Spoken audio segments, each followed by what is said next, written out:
T'as vu, j'ai fait péter la chemise.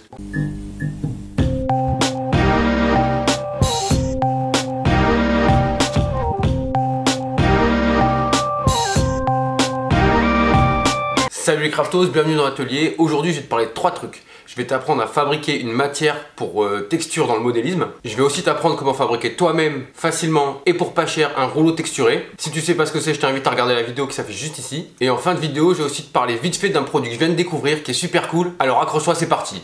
Tuto pas cher. Alors de la matière à texturer, évidemment il existe plein de références prêtes à l'emploi en magasin spécialisé. Mais tu commences à me connaître, j'ai une sainte horreur du plug and play et des produits chers. En général, pour faire des textures simples, beaucoup parlent de colle PVA ou colle blanche ou colle à bois mélangée à du sable. Mais je suis vraiment pas fan du résultat, ça rajoute juste du grain à tabac sans aucun volume et c'est pas du tout ce qu'on cherche à faire aujourd'hui. Ma technique n'est pas très loin finalement, mais au lieu d'y rajouter seulement du sable, on va mélanger notre colle blanche à de l'enduit de lissage. Si, l'enduit que tu te sers pour reboucher les fissures et les trous que tu fais chez toi. Voilà, ça va être plus compliqué quand même. Alors d'abord, pourquoi ne pas utiliser directement l'enduit? Pour une raison très simple, il a une très mauvaise réaction à la torsion, il se brise et s'effrite si tu l'utilises brut sur ton support. Du coup on rajoute de la colle blanche pour créer une sorte de flexibilité à ta matière, un vrai confort à l'utilisation, une bonne adhérence et ça se peint très bien. Allez, assez parlé, on passe à la recette. Dans un récipient en plastique, que tu auras récupéré et pas acheté, commence pas à en consommation. Mets de l'enduit et un peu d'eau, mais moins qu'il en faudrait normalement pour la bonne dilution de l'enduit et termine ton mélange avec un soupçon de colle à bois.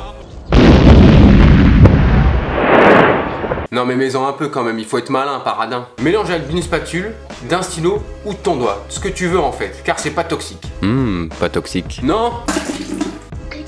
Voilà, ton mélange est prêt, tu n'as plus qu'à l'appliquer sur ta base. Le petit conseil du pro, tu peux laisser sécher quelques minutes pour ensuite travailler ta texture et y rajouter des fissures et d'autres effets qui se rajouteront à ta patine pour que ce soit juste parfait. Voilà ce que ça peut donner sur un mur.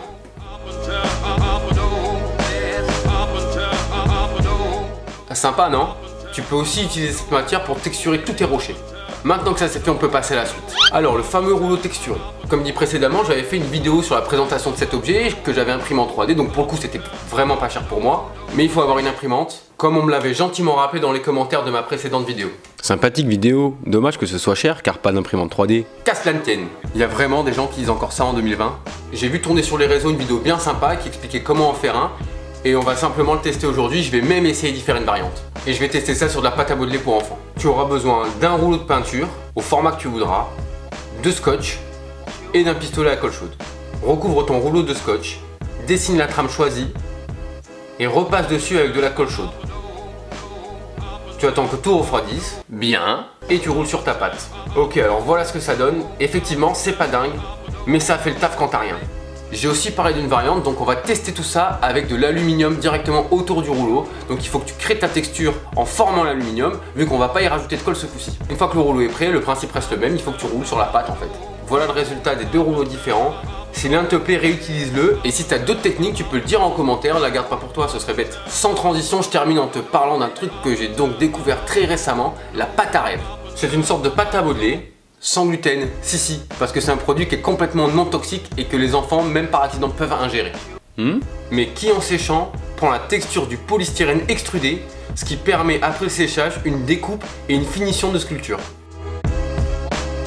Je sais pas encore pourquoi je vais m'en servir, mais je trouve ça super cool. Merci à l'une de mes fans qui m'a présenté ce produit, elle se reconnaîtra. Ouais, t'as vu, j'ai des groupies. Bon, ok, elle a 8 ans. Voilà, c'est tout pour cet épisode des tutos pas chers. Mets-moi un petit pouce vers le haut si ça t'a plu. On a dit malin, pas radin. Prenez soin de vous et à bientôt dans l'atelier. Ciao. Voilà les craftos, je voulais vous laisser un dernier message avant de vous quitter.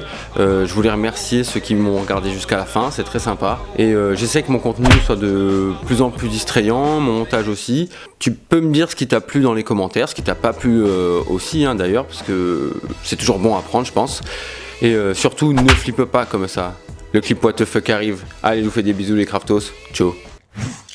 Flippe pas comme ça, je déconne. Je vais pas te faire du mal.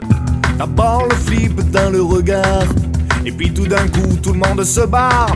J'entends les sirènes retentir, je me pète le tibia et je peux plus courir. Et ça continue encore et encore, c'est que le début, d'accord, d'accord.